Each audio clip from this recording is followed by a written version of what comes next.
आदाब नाजरीन, Saiyaara news TV से मैं सैयद अफरोज। आइए अहम खबरों पर नजर डालते हैं। Masab tank police station limits के तहत ख्वाजा नगर के इलाके में अफसोसनाक वाकया पेश आया।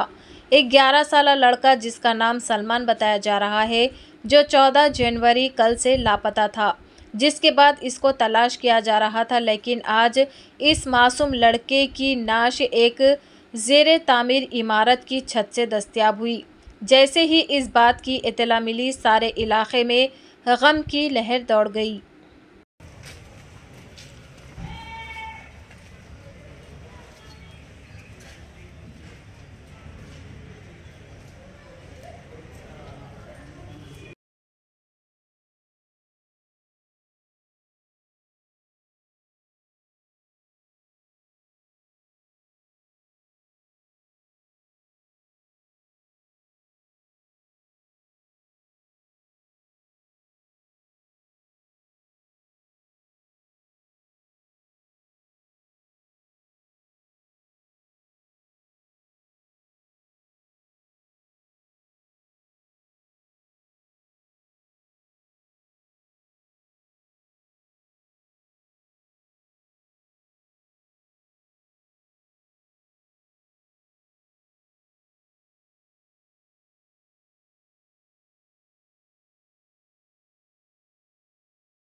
तो जैसा कि आपने देखा नाजरीन, क्या हो रहा है देश और दुनिया में। इसी तरह के लेटेस्ट न्यूज़ देखने के लिए हमारे चैनल को सब्सक्राइब करिए, लाइक करिए, शेयर करिए और हमें दीजिए इजाज़त।